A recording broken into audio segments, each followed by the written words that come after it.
नमस्कार मित्रांनो, आज आहे आपला 45वा दिवस आणि या चॅलेंजमध्ये आपण आज खूप चांगल्या काही टप्प्यावरती पोहोचलो आहोत. कारण की जे रिझल्ट आपल्या फिजिककडनं मिळत आहेत मला तर ते खूप चांगले मिळत आहेत आणि सायन्स देणारे असे ते रिझल्ट. त्यामुळे खूप मला कॉन्फिडन्स फील होतोय, खूप चांगली पॉझिटिव्ह फील सुद्धा येत आहेत. आणि आजचा जो दिवस होता तर तो होता आपला बॅक आणि बायसेप्सचा. सो काल दिवस 44वा होता आणि काल मी पहिला व्हिडिओ बनवला माझा जिममध्ये, सो लेग वर्कआउट करत असताना. आणि आता ती एक सवय लावण्याचा मी प्रयत्न करतोय की रोज मी जिम मध्ये जाईल, रोज शूट करेल आणि मग त्याचे व्हिडिओज जे असतील तर ते इंस्टाग्रामवरती पोस्ट करेल. त्याचा एक हॅबिट बिल्डअप करण्याचा प्रयत्न करतोय मी बरेच दिवस या गोष्टीबद्दल विचार करत होतो की मला या गोष्टी करायच्या आहेत. पण अनफॉर्च्युनेटली त्या वर्कआउटच्या मध्ये ते मला एक प्रकारे डिस्ट्रॅक्शन वाटत होतं की मी माझं फोकस वर्कआउट वरती न करता म्हणजे अँगल वरती फोकस निघून जायचा की काय चालतं कॅमेरामध्ये. सो या गोष्टीमुळे मी त्या गोष्टी टाळत होतो. पण ही खूप सध्या गोष्ट अशी आहे की जो दिखता आहे वो बिकता आहे टाईपचा सीन आहे. म्हणून त्या गोष्टी व्हिज्युअली आपल्याला दाखवणं अभ्यास गरजेचं आहे, ज्या गोष्टी आपण करतोय. आणि म्हणून त्याच गोष्टीला धरून मी प्रयत्न करतोय की मी सुद्धा दररोज जाईन, शूट करेल आणि त्यांचं एक प्रॉपर रील वगैरे बनवून ती पोस्ट करेल, जेणेकरून आपल्याला पुढे फ्युचरमध्ये एक चांगलं जी प्रोफाईल बिल्डअप असेल तर ती होईल. आणि हळूहळू का होईना आपण एखाद्या चांगल्या दृष्टीने वाटचाल करायला सुरू करू. आजचा दिवस जो होता तर तो बॅकचा असल्यामुळे मागच्या सेशनला आपण डेडलिफ्ट हिट केलं होतं. सो या सेशनमध्ये आज खूप व्हेरिएशन्स केले खरंच. म्हणजे या सरांसोबत डिस्कस केलं आणि ते व्हेरिएशनची एक लाईनच माझ्याकडे आली. म्हणजे सुरुवात मी केली टी बार्स पासून. टी बार मारले, त्यानंतर मी म्हणजे आज ज्या एक्सरसाइज केल्यानंतर ते थोड्याशा वेगळ्या प्रमाणे केल्या आणि खूप जास्त कंट्रोल ट्रिप्स मध्ये मी आज एक्सरसाइज सेट केल्या. तो टी बार झाले, त्यानंतर सपोर्टेड बेंड ओव्हर रोज केले, त्यानंतर लॅट पुल डाऊन, मग सिटेड रोज, त्यानंतर लॅट पुल डाऊन, नॅरो ग्रीप आणि त्यानंतर मग पुन्हा पुलअप्स आणि शेवटला प्रोन हाय रोज सेट केले. ऑब्व्हियसली रिअल पोस्टर साठी. आणि ह्या गोष्टी झाल्यानंतर मग आपण वळालो बायसेप्स कडे. बायसेप्स साठी केबल कर्ल सेट केले, त्यानंतर बायसेप्स साठी डबल हँड बायसेप कर्ल सुद्धा हिट केले. आणि मग त्यानंतर पिक्चर कर्ल हिट केलं, कारण पिक्चर कर्ल जवळपास मागच्या 2 सेशन पासून आपण हिट केला नव्हता.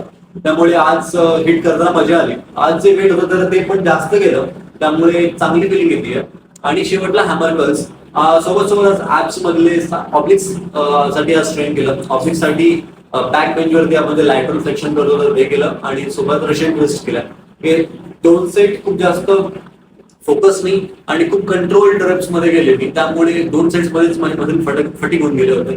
त्यामुळे मजा आली. आणि आज टोटल ओव्हरऑल एवढे सारे व्हेरिएशन, त्याच्यामध्ये एवढे सारे सेट्स, म्हणजे प्रत्येक साईजचा ऑब्व्हियसली 3 सेट्स तर मिनिमम करतो सर. त्यामुळे एवढे सारे सेट्स आणि मग बॅक असेल, बायसेप्स असतील, ऍप्स असतील, एवढं मिळून 2 तास लागणं खूप ऑब्व्हियस गोष्ट आहे. म्हणजे मला नाही माहिती की तासाभरात ही वर्कआउट कशी संपणार आहेत. मग त्यासाठी मला खूपच कमी वेट लावून त्या इंटेन्सिटी मध्ये वर्कआउट करायला लागेल.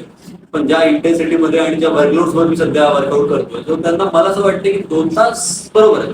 कारण की एवढे व्हेरिएशन्स आणि एवढे सेट्स करण्यासाठी तेवढे लागतीलच.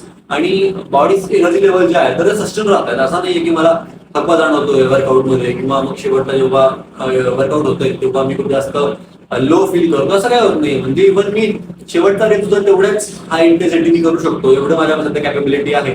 एक चांगला मसल इंटरन्स जो आहे तर तो सुद्धा म्हणलाय आणि कार्डिओव्हॅस्क्युलर इंटरन्स सुद्धा तर तो पण आपण चांगला वाढलेला बघतोय. त्याच्यामध्ये मग कार्डिओ साथ असेल किंवा स्विमिंग साथ असेल, या सगळ्याच गोष्टी खूप चांगल्या प्रकारे चालू आहेत. म्हणजे जे काय आपले फंडामेंटल्स आहे चॅलेंज मध्ये तर ते एक करून कम्प्लीट चेकमार्क्स मिळत आहे. तर त्या गोष्टीचा मला खूप जास्त आनंद आहे. आज डाएटमध्ये थोडेफार आपण आता नवीन बदल करणार आहोत. म्हणजे कार्ब्सचं आणि प्रोटीनचं प्रमाण आता पुन्हा वाढलंय. म्हणजे जे मी अंडे सकाळी घेत होतो त्याच्यामध्ये आपण स्टार्टिंग सुरू केलं 2:2 अंडे घेत होतो, म्हणजे 2 एग व्हाईट्स, 2 कम्प्लीट एग्स. आता मी सकाळी पण रात्री पण जेवढे काय अंडे घेणार आहे ते कम्प्लीट एग्स घेणार आहे. दुपारी पण मी ओट्स जे होते तर ते 50 ग्राम घेत होतो, आता 100 ग्राम करणार आहोत. चिकन जे असेल 100 ग्राम 150 ग्राम करणार आहोत.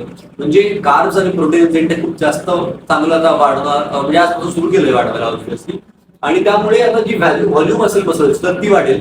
आणि जे थोडंसं आपण बारीक बारीक होण्याच्या दृष्टीने थोडं मागे आलो होतो फॅट लॉसच्या दृष्टीने, आता ती एक फेज कम्प्लीट होऊन आता पुन्हा आपण मसल रिबिल्डिंगच्या दिशेने वाटचाल करतोय हे मला जाणवतंय सरांच्या बोलण्यामधून.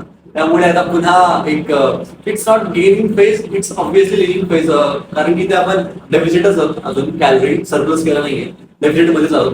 पण तरी पण एक चांगला आता आपल्याला पंप बघायला मिळेल, एक चांगली व्हॉल्यूम बघायला मिळेल. त्यामुळे खूप जास्त एक्साइटेड. आजसाठी एवढंच. मजा आली खरंच आज. उद्या भेटूयात, तोपर्यंत आराम करा, मी पण आराम करतो. थँक्यू, धन्यवाद.